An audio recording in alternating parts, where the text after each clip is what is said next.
बहुत ही common experience होता है लोगों को कि यहाँ से जाने के बाद आप जब भी वापस जाओगे तो आपको जो भी आप सब्सटेंस यूज़ कर रहे थे उसकी क्रेविंग होगी।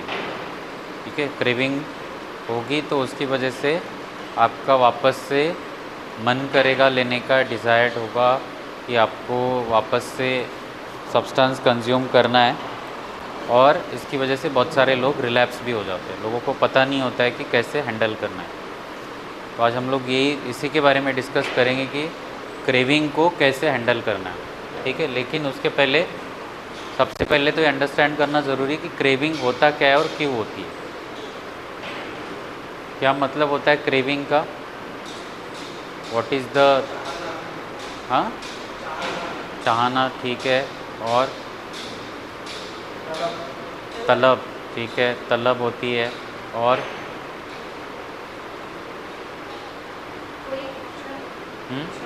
इच्छा। फिर बेचैनी होती है, ठीक है, वेरी गुड। और हाँ, आवश्यकता। और गुस्सा आना, ठीक है, चिड़चिड़ापन होना, ठीक है, वेरी गुड। और और ये होता क्यों है फिर? हमारी इच्छाएं तो बहुत सारी होती है, लेकिन हम लोगों को ये सब्सटेंस की क्रेविंग क्यों होती है? इच्छाएं तो हमारी लाइफ में बहुत है, हम लोग बहुत कुछ करना चाहते हैं, ऐसा लगता है हम लोग के पास बहुत पैसा होना चाहिए, हम लोग को बहुत सारी चीज़ें मिलनी चाहिए, लेकिन हम लोग डिफ्रेंशिएट कर पाते कि ये हमारी इच्छा है, हम लोग को इसके ऊपर ज़्यादा कुछ कर नहीं सकते। लेकिन जब आपको क्रेविंग होती है तब आप उसके ऊपर एक्शन भी लेते हो। ऐसा क्यों है? आपका मन तो बहुत सारी चीज़ें करने को करता है। आपका मन करता है कि बाहर कहीं घूमने जाओ, कहीं आपके पास बहुत कुछ पैसा हो, आप कुछ लाइफ में किसी से मिलना चाहो, या आपकी बहुत सारी डिज़ायर्स होती है। लेकिन वो डिज़ायर में और क्रेविंग में फ़र्क क्या है? It is not just a simple plain desire या सिंपल प्लेन इच्छा या विश। फिर इसमें और क्रेविंग में क्या फ़र्क है? डिपेंडेंस हो जाती है, ठीक है। किसकी डिपेंडेंस? सब्सटेंस की, ठीक है। Like a brain replaces the natural dopamine with the substance produces excess dopamine. So फिर our brain and our body starts craving those levels of dopamine.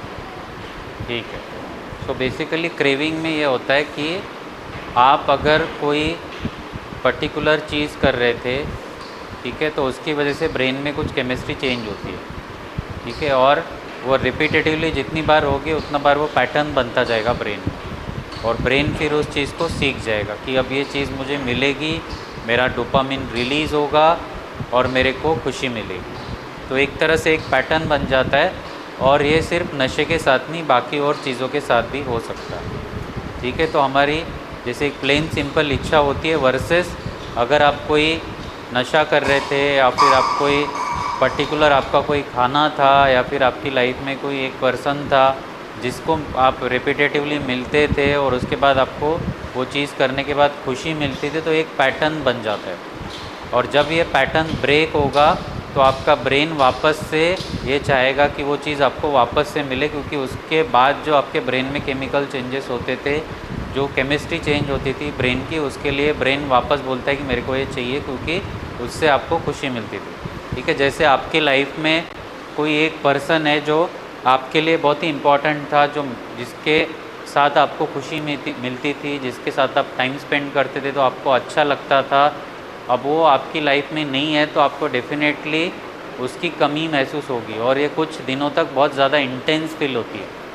4-6 हफ्ते तक आपको लगेगा कि ये पर्सन कहाँ पे है, आप उसको ढूंढने की कोशिश करोगे, वापस से उसके साथ कांटेक्ट बनाने की कोशिश करोगे, उससे मिलने की जो भी मोड ऑफ कम्युनिकेशन है आपको जिस भी तरह से पॉसिबल है आप कोशिश करोगे उसको ढूंढने की। तो ये सिर्फ सब्सटेंस से रिलेटेड नहीं है, बाकी और चीज़ों से भी हम लोगों के ब्रेन में डोपामिन रिलीज़ होता है, ब्रेन में केमिस्ट्री चेंज होती है, और ये जितना रिपीटेटिवली होगा, जितना लंबा ड्यूरेशन के लिए होगा, उतना ज़्यादा आपके ब्रेन में वो पैटर्न बनता जाएगा। और किसी कारण से वो चीज़ आपको मिली नहीं तो आपको वापस से इच्छा होगी वो चीज़ वापस आपकी लाइफ में आए, चाहे वो खाना हो, चाहे वो कोई और चीज़ हो, चाहे वो पर्सन हो कोई, या कोई और भी चीज़ हो। जैसे लोग गैम्बलिंग करते हैं या कुछ और करते हैं, जिसको हम लोग बिहेवियरल एडिक्शन बोलते हैं, इसमें भी ब्रेन में केमिस्ट्री चेंज होता है। तो आप जितना लॉन्ग ड्यूरेशन के लिए वो चीज़ करोगे जिससे आपको प्लेजर मिलता था, खुशी मिलती थी, और आप एकदम से सडनली उससे दूर चले जाओगे तो आपका ब्रेन वापस उसको आपकी लाइफ में लाने की कोशिश करेगा। और सिर्फ सोचोगे नहीं, जैसे बाकी चीज़ों के बारे में सोचते रहते हो, आपकी इच्छा होती है, डिज़ायर होती है, सिर्फ ऐसे नहीं होगा। आपकी बॉडी में भी चेंजेस होंगे और आपके एक्शंस में भी चेंजेस होंगे। आप पूरा कोशिश करोगे कि जो चीज़ आपके लाइफ से गई थी उसको वापस कैसे लाना है। ठीक है, जैसे आपकी लाइफ में अगर किसी के साथ आपका रिलेशन था, वो 5-6 महीने का था, 1 साल 2 साल का था, तो आप वापस से क्रेव करोगे वो पर्सन को वापस लाने की, अगर वो आपकी लाइफ से वापस चला गया।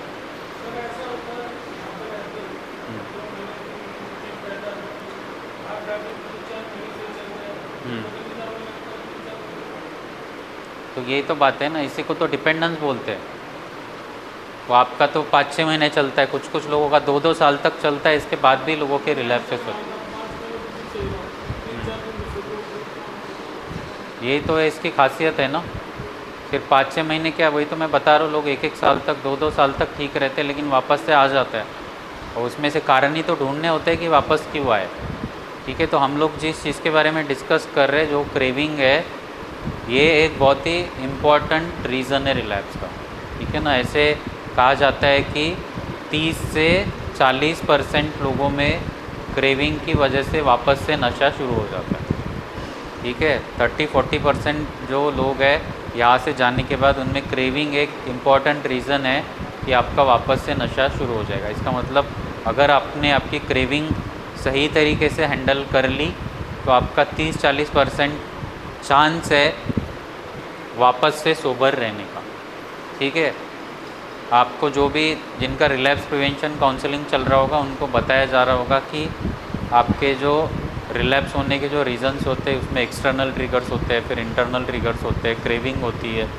तो इसमें 1/3 लोगों में क्रेविंग की वजह से होता है, 1/3 लोगों में जो है रिलैप्स एक्सटर्नल ट्रिगर से, 1/3 लोगों में इंटरनल क्यूज से, इंटरनल ट्रिगर से होता है। ठीक है, तो आपको अभी हम लोग जो डिस्कस कर रहे हैं, 1/3 लोगों को ये नहीं पता होता है कि क्रेविंग है क्या और उसको कैसे हैंडल करना है, और उसकी वजह से जो होने वाला रिलैप्स है उसको कैसे अवॉइड करना है। अगर आपने सीख लिया तो आपका 20-30-40% तक चांस है कि आपका वापस से रिलैप्स ना हो। तो आपको ऑफकोर्स ये बहुत ही इंडिविजुअलाइज आपको प्लानिंग करनी पड़ेगी कि आपको क्रेविंग कैसे होती है, आपको कैसे आइडेंटिफाई करना है कि क्रेविंग हो रही है, और उसको कैसे हैंडल करना है। ठीक है, लेकिन ये बात समझ में आ गई कि क्रेविंग और जो हमारी सिंपल प्लेन डिज़ायर होती है उसमें क्या फ़र्क है। क्रेविंग का मतलब ये होता है कि आपकी लाइफ में कोई एक पर्टिकुलर सिचुएशन थी, एक पर्टिकुलर चीज़ थी या पर्टिकुलर पर्सन था, जो आप करने के बाद या जिसके कांटेक्ट में आने के बाद आपके ब्रेन में कुछ केमिकल चेंजेस होते थे, और वो रिपीटेटिवली होने के बाद जो चेंजेस है वो एक पैटर्न बनता गया, और इसकी वजह से एक तरह से कह लो कि आपका उसके ऊपर एक तरह से डिपेंडेंसी हो गई। और फिर एकदम से जब वो चला जाता है आपकी लाइफ में, वो पर्सन हो, चाहे कोई चीज़ हो या सिचुएशन हो, फिर आप उस चीज़ के लिए क्रेव करते हो, क्योंकि आपका ब्रेन चाहता है कि आपको वापस से वही प्लेजर मिले। और जो आप नशा करते थे उसकी वजह से आपको प्लेजर मिलता था, खुशी मिलती थी, ब्रेन में डोपामिन रिलीज़ होता था, और इसी की वजह से जब आपकी लाइफ में आप अगर कोई 5-6 महीने, 1 साल 2 साल या उससे ज़्यादा समय के लिए कोई भी सब्सटेंस यूज़ कर रहे थे और वो एकदम से छूट जाता है, तो आपका ब्रेन वापस से वो खुशी पाने के लिए क्रेव करेगा, और आपके माइंड में और बॉडी में चेंजेस होंगे, और आपका सिर्फ इच्छा नहीं होगी, आप एक्शंस भी ऐसे करोगे कि आपको वो वापस से सब्सटेंस आपकी लाइफ में वापस आ जाए। तो क्रेविंग का मतलब यही होता है। ठीक है, कि आप कोई ऐसी चीज़ करते थे जिससे आपको खुशी मिलती थी, और रिपीटेटिवली होने की वजह से एक पैटर्न बनता गया और वो पैटर्न ब्रेक होता है, तो आप चाहते हो कि वो चीज़ आपको वापस से मिल जाए। तो सिर्फ क्रेविंग सिंपल प्लेन डिज़ायर नहीं है। हमारे डिज़ायर्स तो बहुत सारे होते हैं, हमारी विशेष तो बहुत सारी होती है, लेकिन क्रेविंग उससे डिफरेंट है। ठीक है, और क्रेविंग होती है तो आप बहुत ज़्यादा इंटेंसली आपको फील होता है और आप वो चीज़ वापस से लाने के लिए बहुत ज़्यादा कोशिश करते हो। आप एक लेवल भी क्रॉस कर सकते हो कि जिसमें आपकी सेफ्टी तक कॉम्प्रोमाइज़ हो जाए और आपको ये भी नहीं पता चलेगा कि ये सब्सटेंस ने आपसे क्या क्या करवाया। ठीक है, तो क्रेविंग सिंपल डिज़ायर नहीं है, उसके पीछे बहुत कुछ चीज़ें, आपके एक्शंस भी उसके साथ अलाइन होती है और आपका मन करता है कि आपको वापस से वो सब्सटेंस मिल जाए। ठीक है, क्रेविंग जब होती है तो बहुत सारे चेंजेस होते हैं आपकी बॉडी में। ठीक है, इन्होंने जैसे बताया कि आपका मूड जो है वो फ्लक्चुएट कर सकता है। आपको ये फील हो सकता है कि आपको चिड़चिड़ापन स्टार्ट हो गया, आपको इरिटेशन स्टार्ट हो गई, आपको अंदर से बेचैनी स्टार्ट हो गई है, आपको अंदर से रेस्टलेस फील हो रहा है, आपको हो सकता है कि आपका हार्ट रेट भी बढ़ जाए, आपको स्वेटिंग स्टार्ट हो जाए, आपको ये लगे कि आपको एक जगह पे टिक के बैठा नहीं जा रहा है और आपका मन कर रहा है कि वो किसी तरह से वापस से वो सब्सटेंस मिल जाए, वापस से वो नशा मिल जाए। ठीक है, तो क्रेविंग जब होता है तो ये सारे चेंजेस आपके माइंड में और बॉडी में होते हैं। ठीक है, अब क्रेविंग होती किस किस कारण से है? अगर आपको क्रेविंग हो रही है तो वो किस कारण से होती है या कब ज़्यादा फील होती है, कब होती है? तकलीफ देखने पर, मतलब वो वेरिएट ट्रिगर्स से। ओके, तो क्रेविंग हाँ, आपको उस सिचुएशन में ज़्यादा फील होगी जब आपको आपका जो भी सब्सटेंस है या जो भी कोई चीज़ है उससे रिलेटेड आपको कोई भी चीज़ दिखेगी, सुनाई देगी, स्मेल होगी, कुछ भी होगा तो आपको क्रेविंग ज़्यादा फील हो सकती है। या और अ पर्टिकुलर टाइम आल्सो। हाँ, पर्टिकुलर टाइम यस हो सकता है कि आपका कोई भी टाइम था, कोई सिचुएशन थी, कोई लोग थे या उससे रिलेटेड कोई भी चीज़ आपको दिख जाए, सुनाई दे, स्मेल हो या आपके कोई भी सेंसेस में वो चीज़ का रिलेटेड कोई भी चीज़ आ जाए तो वो आपको वापस से ज़्यादा फील हो सकती है। ठीक है, जैसे अगर आपको लास्ट क्लास में भी हम लोगों ने डिस्कस करा था कि अगर किसी का पैटर्न है कि शाम को 6 बजे के बाद ड्रिंक करनी है। ठीक है, अगर आपका स्पेसिफिक था कि आप 6 बजे के बाद काम से वापस आते थे, घर पे बैठते थे और आपका जो भी है एक पैक बनाते थे और अकेले में बैठ के पीते थे, तो आपका एक रूटीन पैटर्न है 6 बजे के बाद आप जब भी 6 बजेंगे उसके बाद से आपको फिर से ये सब कुछ याद आएगा कि अब तो 6 बज चुके और मेरा टाइम हो चुका है। ठीक है, या कोई आपकी स्पेसिफ़िक जगह थी, जैसे आपका कोई स्पेसिफ़िक जगह था जहाँ से आप कुछ चीज़ें खरीदते थे और उसके बाद आप करते थे जाके, तो आपको वो सारी चीज़ें याद आएगी। कोई लोग होंगे जिनके साथ आप मिल के बैठ के करते थे, उसका फ़ोन आया या फिर उसको आप मिल गए तो आपको वापस से इच्छा करेगी वो करने की और आपको क्रेविंग ज़्यादा फील होगी। अगर आपके सब्सटेंस से रिलेटेड कोई भी चीज़ आपको दिख जाए, सुनाई दे, स्मेल या कोई भी आपके सेंसेस में वो चीज़ आएगी तो आपको ज़्यादा क्रेविंग फील होने वाली। ठीक है, दूसरा और एक चीज़ है कि जब भी आप बहुत ज़्यादा टायर्ड होते हो, ठीक है, थक चुके होते हो फिज़िकली भी और इमोशनली भी। हाँ, ठीक है, अगर आप फिज़िकली एग्जॉस्टेड हो, आपका दिन बहुत ही हेक्टिक था, आप फिज़िकली टायर्ड हो, आपने खाना ठीक से नहीं खाया, ठीक है, तो आपको क्रेविंग ज़्यादा फील होगी। आप ये एक्सपीरियंस करना कभी।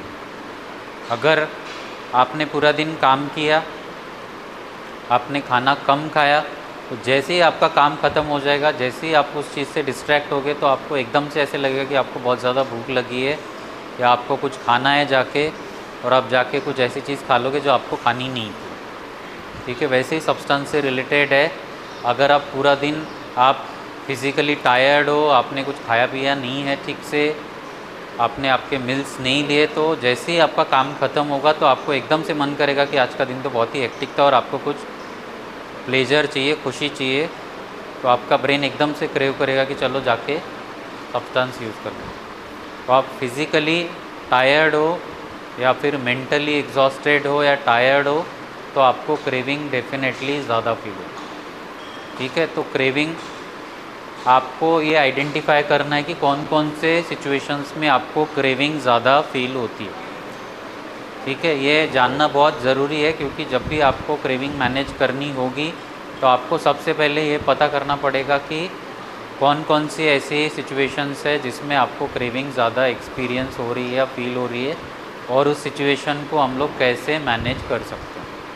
ठीक है, तो मैंने 2-3 चीज़ें बताई। एक तो अगर आप फिज़िकली टायर्ड हो, आपने खाना ठीक से नहीं खाया, आप फिज़िकली एग्जॉस्टेड हो, या फिर आप मेंटली एग्जॉस्टेड हो, आपने मेंटल वर्क बहुत ज़्यादा कर लिया और आपको मेंटल फटीग फील हो रहा है, इमोशनल फटीग फील हो रहा है, तो आपको क्रेविंग ज़्यादा फील होगी।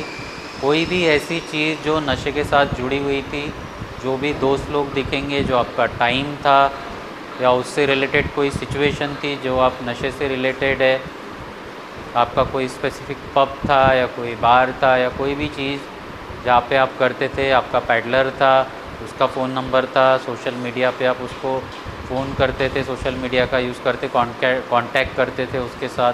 तो ऐसी कोई भी चीज़ जो आपके सब्सटेंस से रिलेटेड है, सिचुएशन, लोग या चीज़ें, अगर उसके कांटेक्ट में आओगे आप तो आपको क्रेविंग ज़्यादा एक्सपीरियंस होगी, ज़्यादा फील होगी। ठीक है, अगर आपने आपकी नींद सही तरीके से पूरी नहीं करी तो भी आपका मन करेगा। ठीक है, आपका रूटीन बहुत ही डिस्टर्ब है, बहुत ही ख़राब है, आप कुछ प्रोडक्टिव चीज़ नहीं कर रहे हो, एकदम आइडल बैठे हो, दिन भर आपके लिए कुछ करने के लिए है नहीं, उस चीज़ में भी आपको क्रेविंग ज़्यादा फील हो सकती है। ठीक है, यहाँ तक क्लियर हो गया कि क्रेविंग सिंपल प्लेन डिज़ायर नहीं है। आपको जो क्रेविंग फील होती है वो बेसिकली आपके ब्रेन में केमिकल चेंजेस हुए हैं, क्योंकि आप सब्सटेंस जो है लॉन्ग ड्यूरेशन के लिए यूज़ कर रहे थे, उसकी वजह से आपकी ब्रेन फंक्शनिंग, आपकी ब्रेन केमिस्ट्री, बायोलॉजी चेंज हो चुकी है। और जब भी आप उस चीज़ से दूर जाओगे तो आप वापस से उस चीज़ को पाने के लिए क्रेव करोगे, और आपको कौन कौन सी ऐसी सिचुएशन है उसमें क्रेविंग आपको ज़्यादा फील होती है, ये पता होना बहुत ज़रूरी है।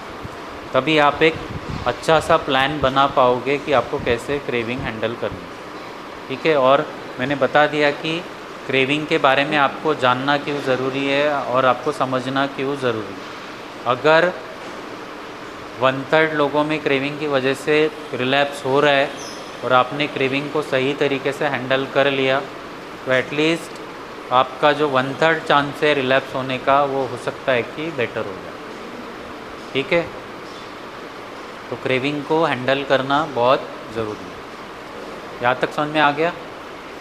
अब और एक, हाँ,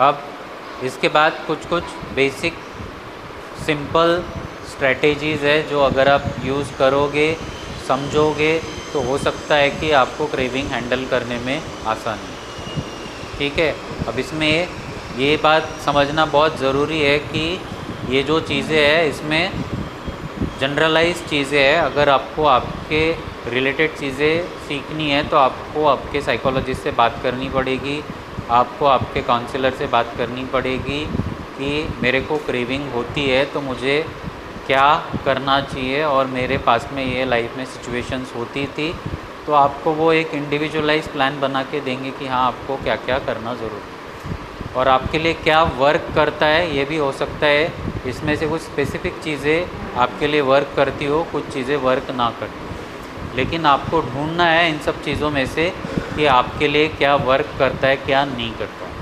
लेकिन वो तभी पॉसिबल होगा जब आप इसमें से कुछ चीज़ें करना स्टार्ट करोगे।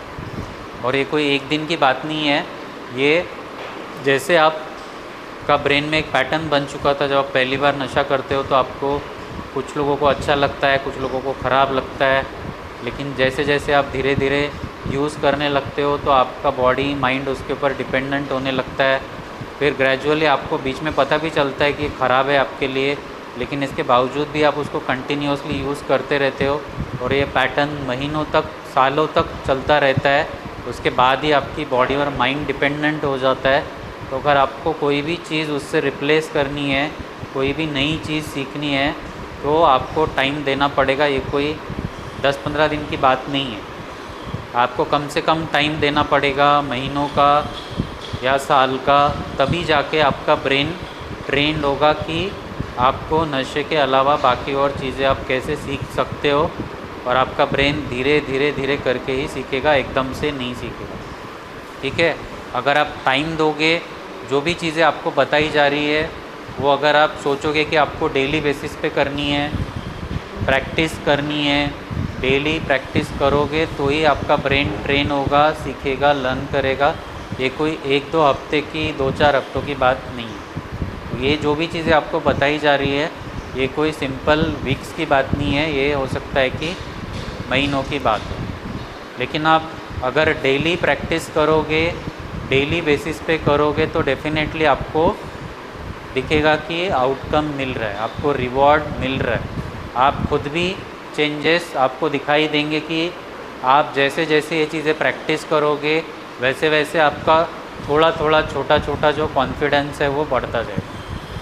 ठीक है, लेकिन ये तभी पॉसिबल है जब आप ये सोचोगे कि मुझे नशा छोड़ना है, मुझे रिकवरी में रहना है और मुझे एक एक दिन बिना नशे के कैसे निकालना है, और मुझे जो चीज़ें बताई गई है वो मुझे फॉलो करनी है।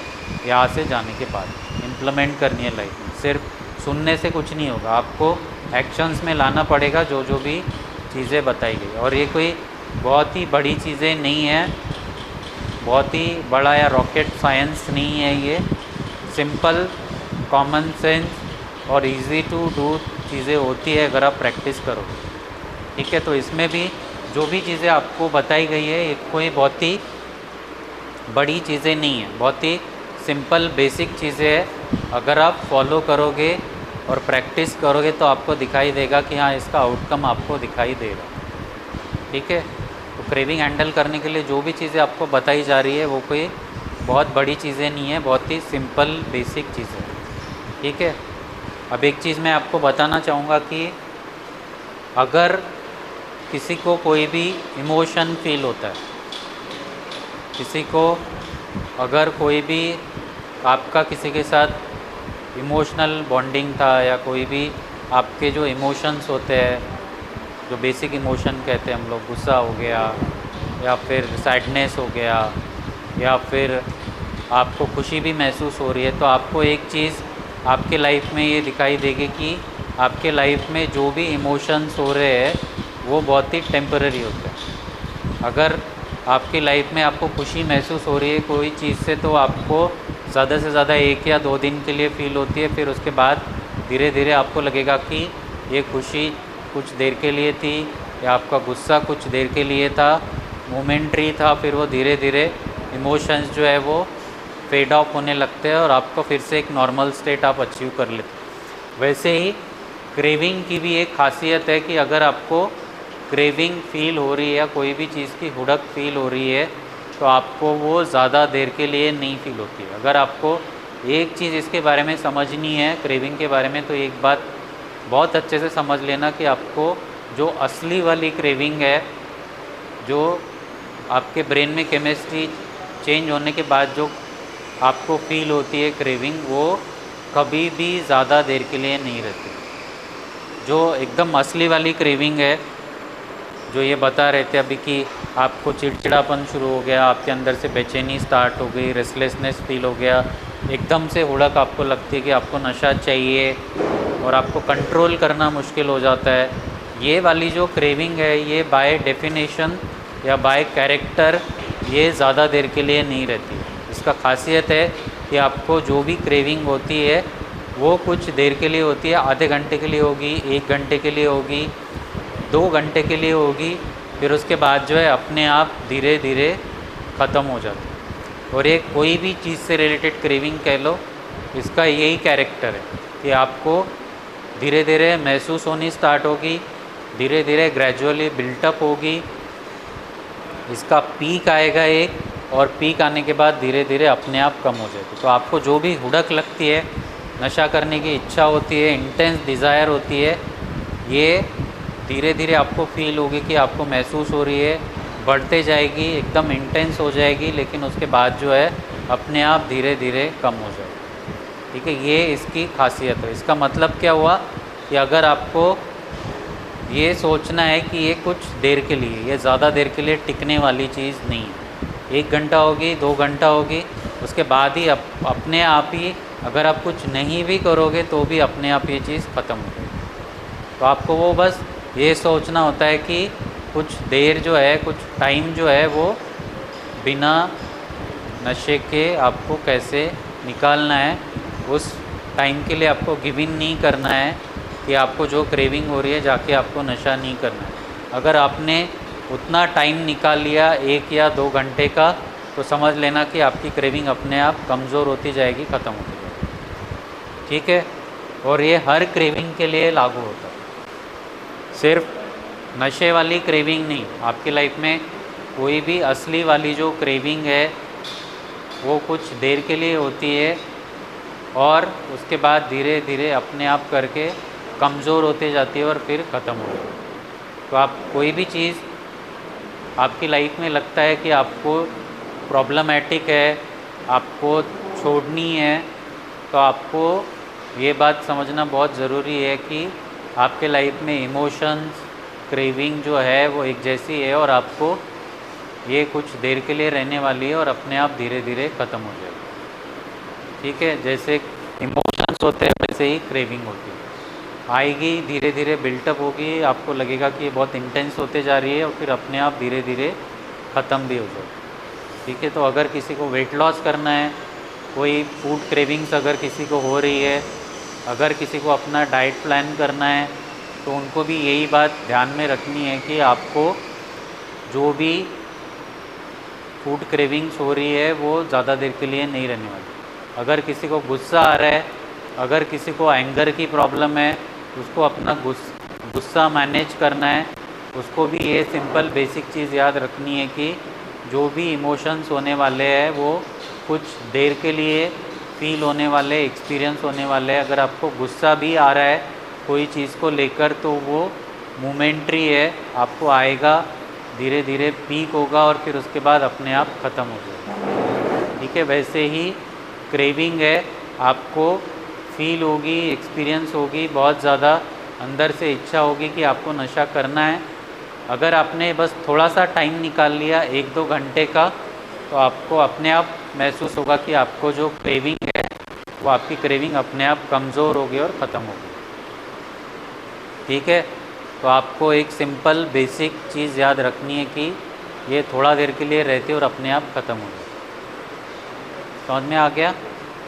अब कुछ सिंपल बेसिक चीज़ें आपको और अंडरस्टैंड करनी है कि आपको क्रेविंग को कैसे समझना है और कैसे मैनेज करना है। यहाँ तक आप लोगों को समझ में आ गया कि क्रेविंग होती क्यों है, कौन से कंडीशंस में आपकी क्रेविंग ज़्यादा होती है, और क्रेविंग का एक बेसिक इम्पॉर्टेंट कैरेक्टर आपको याद रखना है कि ये आएगी, बढ़ेगी और अपने आप कम हो जाएगी। ठीक है, चाहे वो कोई भी क्रेविंग हो, कोई भी इमोशंस हो, वो ज़्यादा देर के लिए नहीं टिकते आपके लिए। ठीक है, पढ़ोगे अभी। लेकिन इन जनरल हम लोग देखते हैं कि 1 साल 2 साल तक भी क्रेविंग रह जाती है, क्योंकि जो आप नशा कर रहे थे उसकी वजह से जो ब्रेन में केमिकल चेंजेस हुए थे, फंक्शनल चेंजेस हुए थे ब्रेन में, अगर आप जितना ड्यूरेशन के लिए यूज़ करोगे तो वो उतना ज़्यादा स्ट्रांग आपको फील होने वाला है।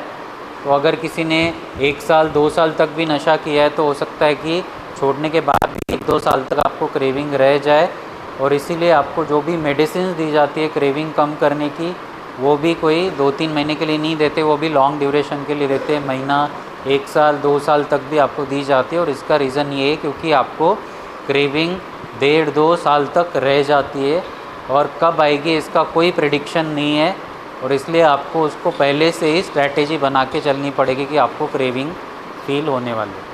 बहुत सारे लोग बोलते हैं कि मेरे को तो क्रेविंग नहीं हो रही है, मैं तो कंफर्टेबली बैठा हुआ हूँ, मेरे को तो कोई हुड़क फील नहीं हो रही है। लेकिन आपको पता नहीं चलेगा कि आपको क्रेविंग कब आ रही है, आपको कब एक्सपीरियंस हो रही है। या आपको 1 साल तक भी हो सकता है, 2 साल तक भी हो सकता है। तो ये मत सोचना कि अभी आपको नहीं हो रही है क्रेविंग तो घर जाके नहीं होगी, ये मत सोचना। रादर उल्टा ये सोचना कि आपको अभी नहीं हो रही है लेकिन बाद में कभी भी आपको क्रेविंग हो सकती है, और आपको उसके लिए पहले से ही स्ट्रैटेजी बना के चलना पड़ेगा, प्लान बना के चलना पड़ेगा।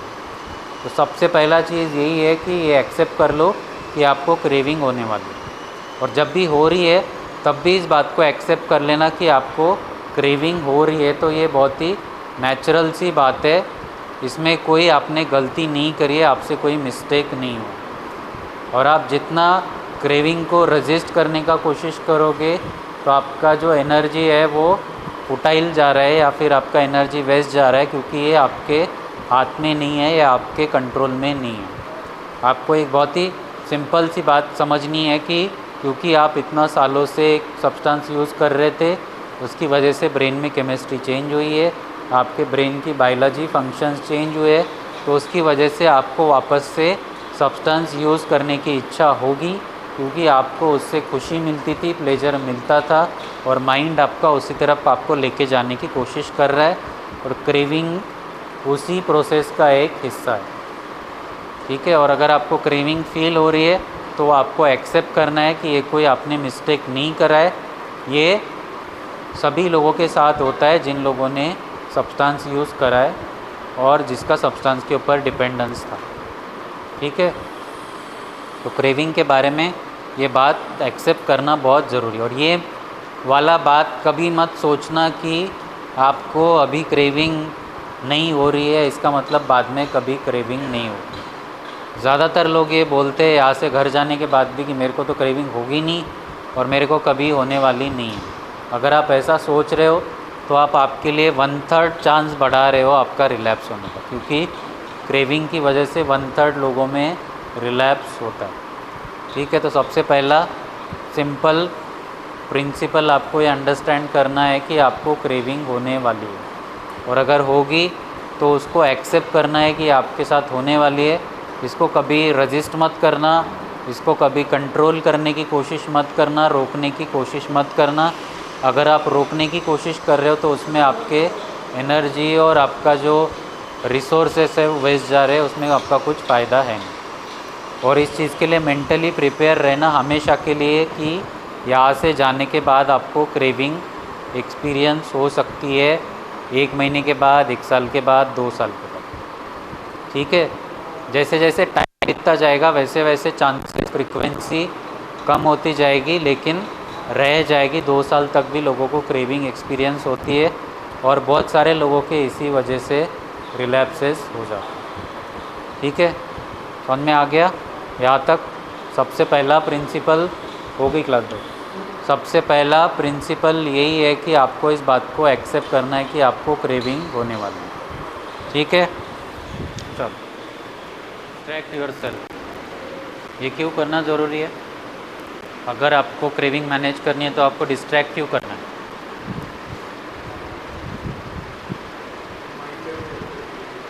क्यों? डिस्ट्रैक्ट करने से क्या होगा? बट उससे होगा क्या? क्रेविंग कम हो जाएगी। कैसे? You can take the attention away from the craving into something more productive. ठीक। आपको जो काउंसलर या साइकोलॉजिस्ट है आपके, वो बताएंगे कि आपको क्रेविंग मैनेज करनी है तो उसके 4 Ds होते हैं या 5 Ds होते हैं। ठीक है। अगर किसी की हुई है काउंसलिंग स्टार्ट रिलैप्स प्रिवेंशन की, तो उसमें क्रेविंग जब मैनेज करनी होती है तो सबको बताया जाता है कि आपको 5 Ds याद रखने हैं, 4 Ds याद रखने हैं। उसमें से एक D है कि आपको डिस्ट्रैक्ट करना है। तो डिस्ट्रैक्ट क्यों करना है? अगर आपको डिस्ट्रैक्शन बनाना है तो क्यों चाहिए डिस्ट्रैक्शन?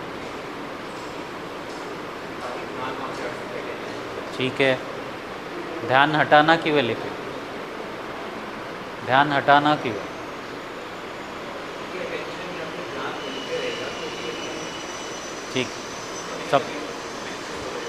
ठीक। सबसे पहला तो ये होगा कि आप आपके जो एक्शंस है वो या आपका जो फोकस है वो सारा दूसरी तरफ चला जाएगा, तो आपकी जो डिज़ायर है और उसकी वजह से होने वाले जो एक्शंस है वो डाइवर्ट हो जाएंगे। आपको जब भी क्रेविंग फील होगी तो आपको लगेगा कि आपके अंदर एक एनर्जी है, ठीक है, आपके बॉडी में एक तरह से एक एनर्जी बिल्टअप होते जा रही है और वो कहीं ना कहीं डिसिपेट करनी है, निकालनी है। तो जब भी क्रेविंग फील होती है तो उस वक्त आपकी डिज़ायर तो होगी, लेकिन एक मोटर एनर्जी भी आपको दिखेगी कि आपके अंदर बिल्टअप होते जा रही है, और उसी वजह से आपके एक्शंस भी वैसे ही हो जाते हैं। तो जब आपकी इच्छा हो रही है और आपके एक्शंस भी वैसे हो जाते हैं तो दोनों भी चीज़ें इन सिंक रहेगी, तो आपका रिलैप्स होने का चांस बढ़ जाएगा। इसलिए आपको आपका मेंटल फोकस या आपका ध्यान जो है वो दूसरी तरफ लगाना है, ताकि आपकी जो मोटर एनर्जी है, आपके अंदर जो एनर्जी बिल्ड होती है, मेंटल एनर्जी और मोटर एनर्जी, वो दोनों ही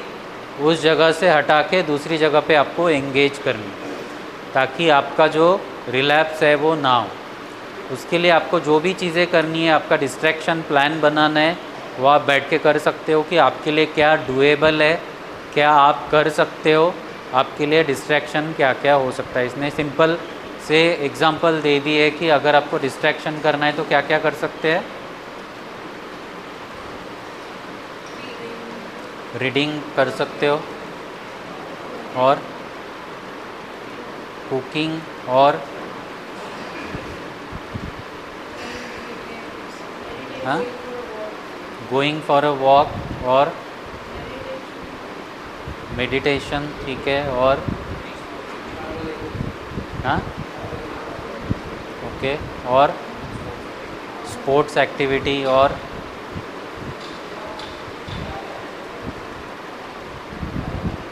क्या कर सकते हो। ठीक है, सारी चीज़ें हैं। दूसरा, आप किसी को मदद मांग सकते हो, आप बोल सकते हो, आपके घर में कोई है आपके लिए अवेलेबल, उसको बोल सकते हो कि चलो हम लोग बैठ के मूवी देख लेते हैं, कोई साथ में बैठ के खाना खा लेते हैं, बाहर कहीं घूमने चलते हैं, कहीं जाके कॉफ़ी पी लेते हैं और कुछ खा लेते हैं, ठीक है, कॉफ़ी तो नहीं लेकिन और कोई चीज़ जिससे आपका पेट भर जाए बेसिकली, ठीक है। तो आपको डिस्ट्रैक्शन बनाना है, आपकी हॉबीज़ आप पिक कर सकते हो। ये दोनों, ये ऐसी बहुत सारी चीज़ें हैं जिसमें आप अपने आप को एंगेज कर सकते हो कुछ देर के लिए, ताकि आपका जो क्रेविंग है वो, मैंने बोला था कि अगर आप डिस्ट्रैक्शन बनाओगे, अपने आप को कहीं एंगेज करोगे, तो सबसे पहला चीज़ यही होगा कि आपकी फोकस और आपका जो अंदर एनर्जी बिल्टअप हो रहा था वो कहीं और डाइवर्ट हो जाएगा। और दूसरा, मैंने बोला था कि क्रेविंग क्योंकि कुछ ही देर के लिए होती है, जैसे ही आपने आपका ध्यान बटा लिया, आपने कहीं और चीज़ में अपने आप को एंगेज कर लिया, तो अपने आप आपकी जो क्रेविंग है वो धीरे धीरे कम होके ख़त्म हो जाएगी, ठीक है। तो आपको जो 5 Ds है या 4 Ds है, उसमें से एक D ये है कि अपने आप को डिस्ट्रैक्शन बनाना है, अपने आप के लिए एक प्लान बनाना है कि जिसमें आप कहीं और एक्टिविटीज़ में अपने आप को एंगेज कर लोगे, तो जो क्रेविंग है वो धीरे धीरे अपने आप कम होती जाएगी और ख़त्म हो जाएगी, ठीक है। और अगर आप ये सारी चीज़ें करोगे तो हो सकता है कि आपके ब्रेन में कोई ऐसे भी केमिकल रिलीज़ हो जिससे आपको अपने आप खुशी महसूस हो, और आपको जो क्रेविंग जिस चीज़ की वजह से हो रही थी वो अपने आप कम हो जाएगी। जैसे मैंने बोला था कि खाली पेट ज़्यादा क्रेविंग होती है, अगर आपने खाना खा लिया, पानी पी लिया, तो आपके पेट में जो भी जाएगा खाना, उसकी वजह से आपकी क्रेविंग अपने आप कम हो जाएगी, ठीक है। तो ये कुछ सिंपल अभी हम लोगों ने 2 स्ट्रैटेजीज़ डिस्कस करी है, और भी स्ट्रैटेजीज़ हम लोग नेक्स्ट क्लास में डिस्कस करेंगे। किसी को कुछ क्वेश्चन है, पूछना है, पूछ सकते हो। अभी तक जो बताया उसमें चीज़ें समझ में आ गई। सबसे पहले तो ये क्वेश्चन है कि आपको क्रेविंग के बारे में पता क्यों होना चाहिए। आपको अगर रिकवरी में रहना है तो क्रेविंग के बारे में आपकी अंडरस्टैंडिंग होना क्यों ज़रूरी है। अगर आपकी अंडरस्टैंडिंग नहीं है तो आपको क्या होगा, आपको पता नहीं होगा कि आपको क्रेविंग कैसे हैंडल करनी है। और क्रेविंग की वजह से जो लोग रिलैप्स हो जाते हैं, 30-40% तक चांस क्रेविंग की वजह से होता है रिलैप्स होने का। अगर आपने इसके बारे में सारी चीज़ें समझ ली, अंडरस्टैंड कर ली और प्रैक्टिस करनी स्टार्ट कर दी, तो आपका जो 1/3 चांस है रिलैप्स होने का, वो हो सकता है कि कम हो जाए। इसलिए आपको क्रेविंग के बारे में समझना बहुत ज़रूरी है। जब भी आपका रिलैप्स प्रिवेंशन काउंसलिंग होगा तो आपको आपके जो साइकोलॉजिस्ट रहेंगे उनको बताना है कि मुझे ये समझना है कि जब भी क्रेविंग होगी तो मुझे क्या क्या करना ज़रूरी है। तो आपका वो एक इंडिविजुअलाइज आपको प्लान बना के देंगे कि जब भी आपको हुड़क होती है, क्रेविंग होती है, वो कैसे मैनेज करनी। ठीक है, समझ में आ गया? चलो।